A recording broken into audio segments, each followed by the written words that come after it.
Ito na guys yung ano, throwback brother sister meeting. Yan, lumabas sila, tatlo babae. Wala akong ibang manok na ganyang kulay, pero nung pinagpares ko yung brother sister meeting, nung anak na brother sister sa 7-8, tapos sa 7-8 na inahin, yan lumabas boss mo. Yung kapatid na itong babae, madalas magkasakit. Kahit anong gamot ko, talagang hindi gumagana. Tapos sinayaan ko lang, namatay na rin. Isang sekreto yung para ano, mapalabas mo kung sino lang yung matitibay, yung disease resistance mo. Ayan, tignan nyo. Kaya yung pangalawang batch ko ng brother sister meeting, yung una namatay lahat. Ayan, ito yung may black wings dati, yung sinasabi ng season na black wings.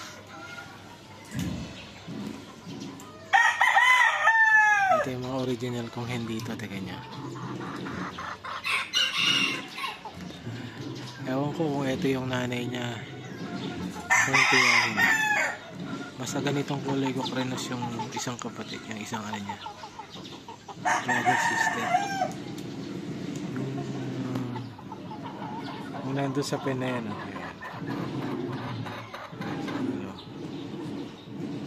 ayan, ayan lumabas. Yung una sakitin, namatay lahat. Tapos ito, tatlo sila, sakitin yung babae, namatay.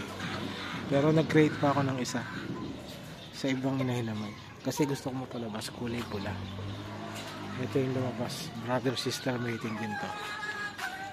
Ayan, medyo pula na sila, brother sister mating din yun.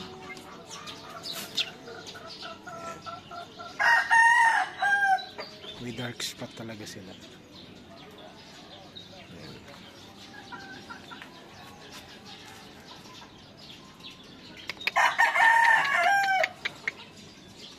Pero pula.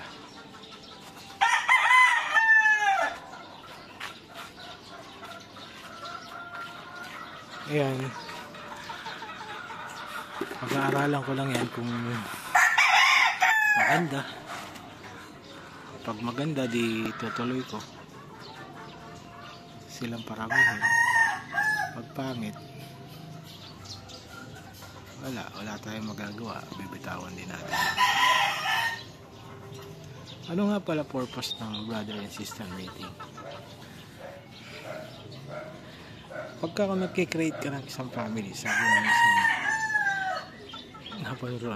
napanood ko dati, yung approach niya hindi sa mga napapanood natin ng mga breeder dito sa atin, malalaking breeder, kasi minsan dito ayaw sa atin talaga dito ng inbreeding, walang nag-ano, ayaw nila ng brother and sister. Karaniwan sila cousin, tiyuhin, pinsan, ganyan, malayang tiyuhin. Pero sa ganung pamamaraan, medyo lumalayo, nag-iiba na yung laro habang lumalayo ka na sa linyada mo.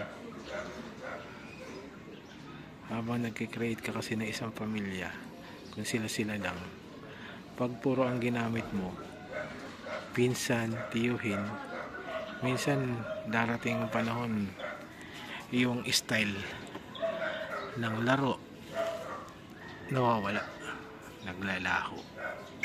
Ngayon, ang purpose ng brother and sister, pagka kailangan mong mag-refresh, bumalik ka sa original, tsaka mo lang ipapasok yung brother and sister mating mo. Yun ang paliwanag sa isang breeder na hindi kilala masyado, pero racer lang siya. Pero may ano siya, background ng genetics. Talagang ang brother and sister mating, itatabi mo lang siya. Pero kailangan mapalabas mo kamukha ng mga original mo. Kasi pagka nag brother and sister mating ka, lumalabas talaga yung mga variation. Ibig sabihin ng variation, nihahalongkat nila yung nakatagong mga ipinasok mo doon sa pinasok nila sa breed mo. Ito nga pala yung yung ginamit kong lalaki doon sa brother sister mating. Ito yun siya, yung balda. Yan, pinares ko doon sa isang kapatid niya. Apat siya magkakapatid apat na babae, 2 lalaki. Yung isa nanalo, isa lang hindi ko nailaban dahil nabalda yung pakpak. Yung mga anak, yung kapatid niyang babae netong lalaking to, anak yan, mga babae na yan,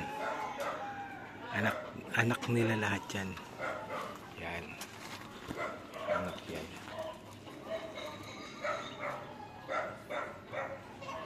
Iba-iba nanay nila pero magkakapatid.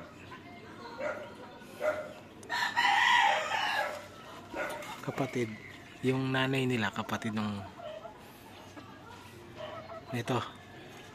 netong tandang na to.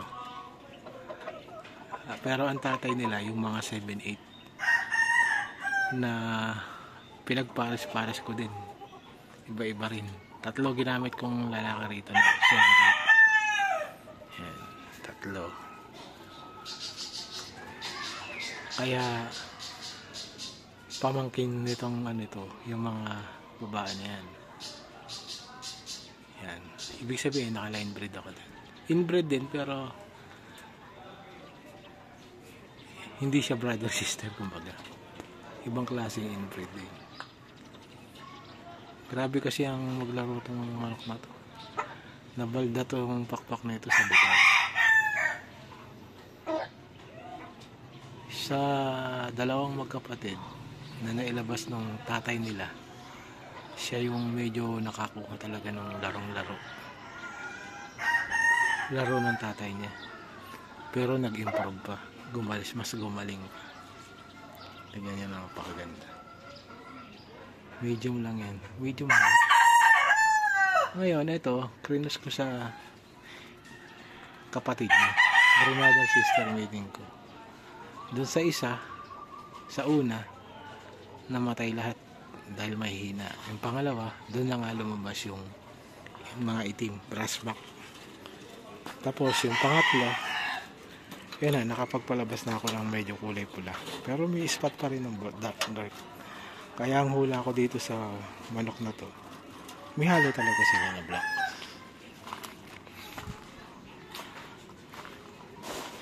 Kaya ako nag-create ng family ng brother sister. Halimbawa, pagka napapansin ko na, siyempre first cousin ako, tiyuhin, tiyahin, lumalayo na yung laro nila, yung abilities nila sa original na, sa dati, kumbaga sa original, dun mo ipapasok uli yung, dun mo sila sasalang sa pinaka brother sister, dun sa mga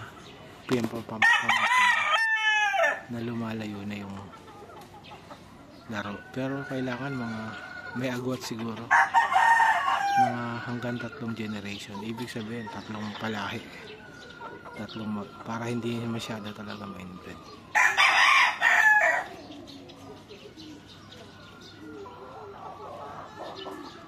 Ganyan naman hinihintay ko talaga maglaro tong dalawang to. Magkamukha talaga.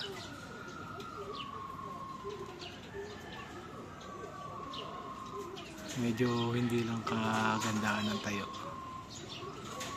Brother sister meeting yung boss.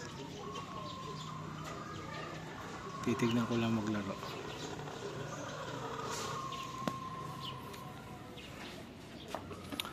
Pero dito muna ako sa ano.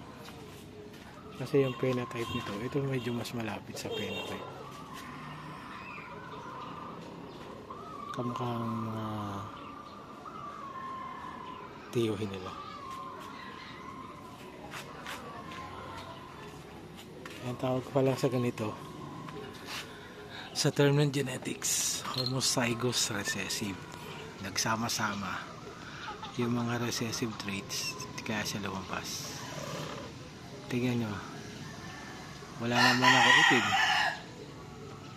Lumabas yung itim. Wala naman ako straight comb. Naging straight comb. Pero may ano pa rin, may trace pa rin na pula, dilaw ang paa nila. Medyo white konti, pero parang dilaw din.